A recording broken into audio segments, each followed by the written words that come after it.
Maka ini ada anak muda ingin bertobat, kejahatannya banyak yang pernah dikerjakan. Beliau melihat yang mampu bimbing engkau, itu majlisnya ada di sana. Maka berangkatlah anak itu, di tengah perjalanan, di tengah-tengah lebih sedikit sejengkal saja, sebelum sampai ke tujuan, tiba-tiba datanglah ajalnya, wafat ia. Ini nanti yang menjadikan salah satu kisah ini, turunnya surah keempat, surah An-Nisa di ayat yang ke-100. Paling kiri sebelah bawah di mushaf. Wa may yuhajir fi sabilillah yajid fil ardi muraghaman katsiran wa was'a. Wa may yakhruj min baitihi. Ya, ini kalimat pentingnya nih. Catat baik-baik. Wa may yakhruj min baitihi muhajiran ila Allah wa rasuli thumma yudrikul maut faqad waqa'a ajruhu 'ala Allah. Siapa yang berniat hijrah memperbaiki diri sampai ke tempat dia belajar, masih ada ajal dia berkehidupan, merubah dirinya, maka Allah akan ganti semua yang buruk-buruk rezekinya, keberkahan di rumahnya, perilaku dia yang kurang baik akan dirubah oleh Allah, semuanya berkah dan jadi baik. Karena itu kalau antum datang ke majelis ilmu, cirinya bukan sekedar bertambah ilmu, tapi ilmu yang antum pelajari merubah antum jadi lebih baik. Jadi termasuk ahli Quran. Saya dengar di sini sebulan ada khataman Quran. Ciri berhasilnya bukan berapa banyak yang dibaca. Quran surah ke-35 Fatir. Di ayat yang ke-32. Thumma awrathna al-kitaba alladhina istafayna min ibadina. Faminhum zalimun li nafsi. Wa minhum muqtasid. Wa minhum sabiqun bil khairati biiznillah. Dhalika huwal fadlul kabir. Orang yang berhasil menjadi ahli Quran, kata Al-Quran, adalah orang-orang yang menjadikan Quran yang dia baca, dia hafalkan, mampu merubah dia menjadi lebih baik. Jadi kalau antum belajar, masih ada kehidupan, ilmu yang kita pelajari, menambah wawasan, mendekatkan diri kita dengan Allah. Imannya naik, ilmunya bertambah, perilakunya berubah. Itu yang akan diangkat derajatnya oleh Allah Subhanahu wa taala. Quran surah ke-58 di ayat yang ke-11. Yarfa'illahu alladhina amanu minkum walladhina utul ilma darajat.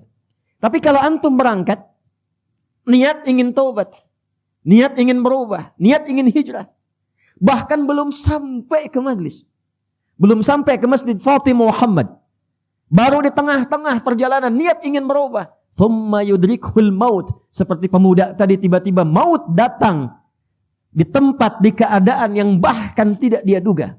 Ya, 5 hak prerogatif Allah. Quran surah ke-31 ayat 34. Innallaha 'indahu 'ilmus sa'ah wa yunazzilul ghaits wa ya'lamu ma fil arham wa ma tadri nafsum bi ayyi ardin tamut. Ya, awas tuh. Wa ma tadri nafsum madza taksibu ghada wa ma tadri nafsum bi ayyi ardin tamut. Tentang kiamat terjadinya kapan, detiknya, harinya, menitnya, jamnya.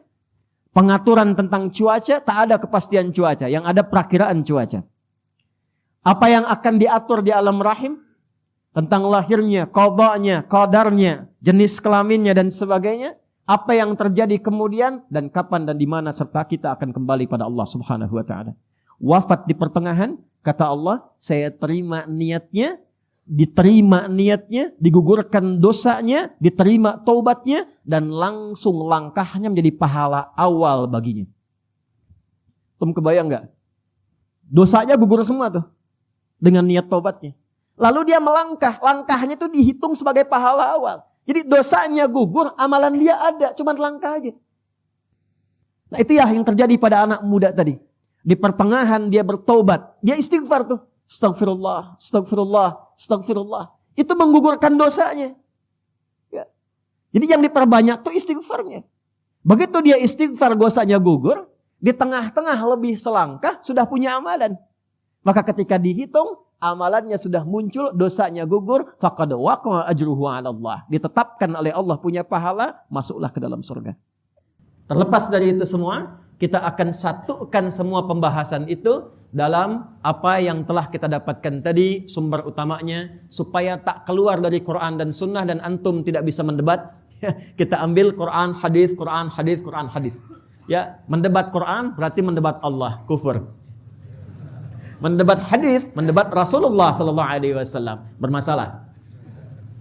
Baik, kita kembali dulu pada suasana yang pertama. Hadisnya nomor 163, Kitabul Iman, Sahih Muslim.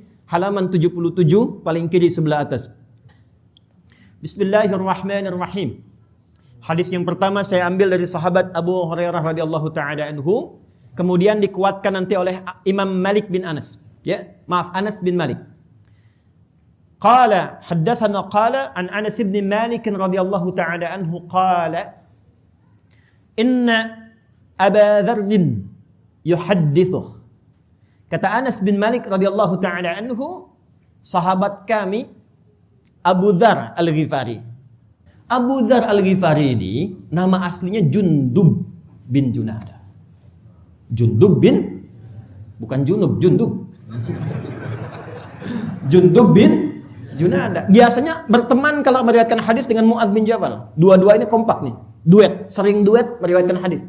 Termasuk tadi doa antum alhamdulillahilladzi ahyana ba'dama amatana wa ilaihil. Itu diriwayatkan oleh duet Mu'adz bin Jabal dengan Jundub bin Junadah. Antum ngaji Al-Arba'in An-Nawawiyah tuh. Ya, nomor hadis yang ke-18 tuh.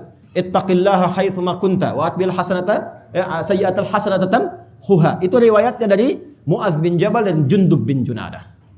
Kenapa disebut Abu Dzar Al-Ghifari? Ingat rumusnya? Al-Ghifar berarti dari Ghifar. Ghifar itu kampung begal. Ingat tuh. Jadi sekampung begal semua. Nah, di antara pemimpinnya Jundub ini.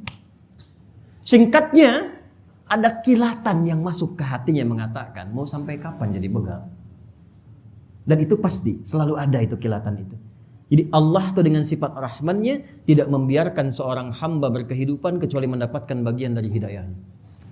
Itu yang dimaksud Quran surah ke-29 di akhir ayatnya.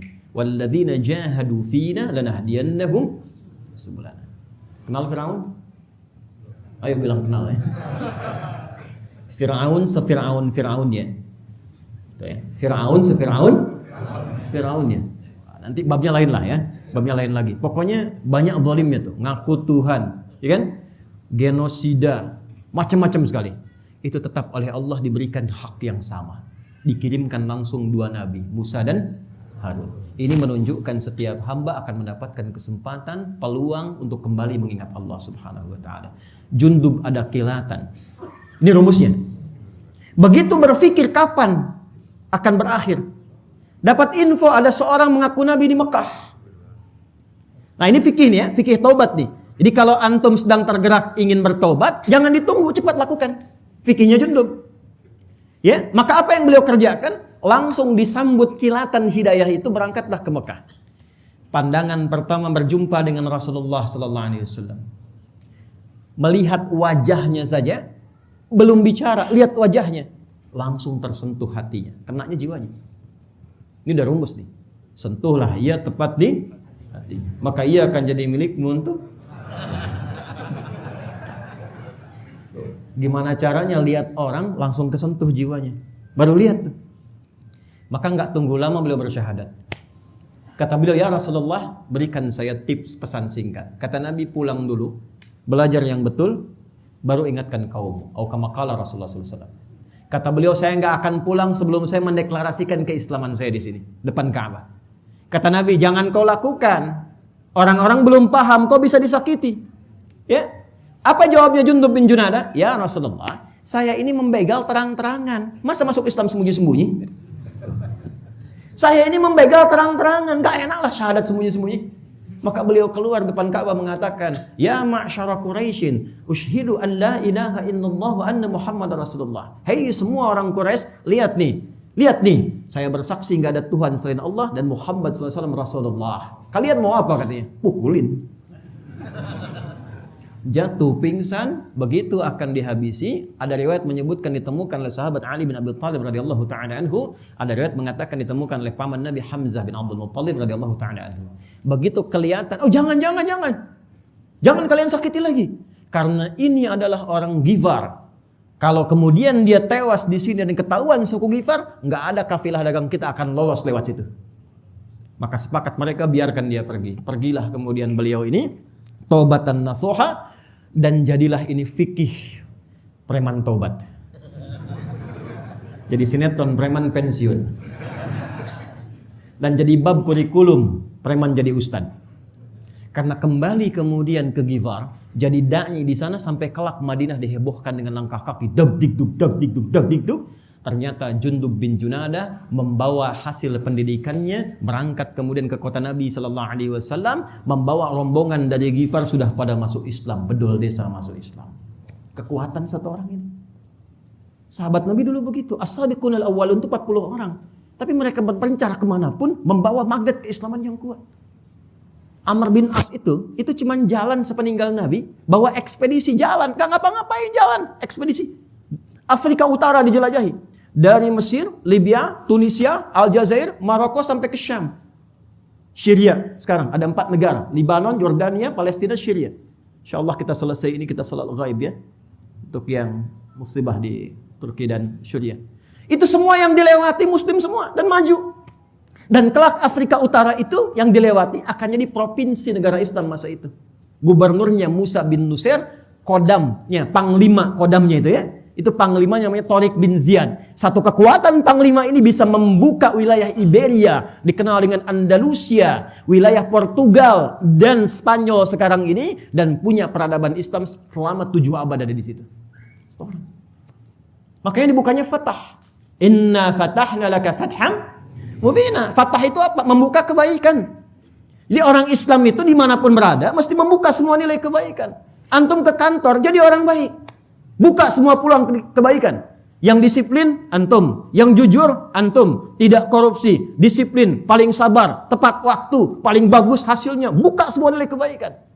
Nanti kalau ditanya, bagaimana Anda bisa begini? Jawab, Islamlah yang mengajarkan saya seperti ini. Itulah hidayah. Itulah hidayah.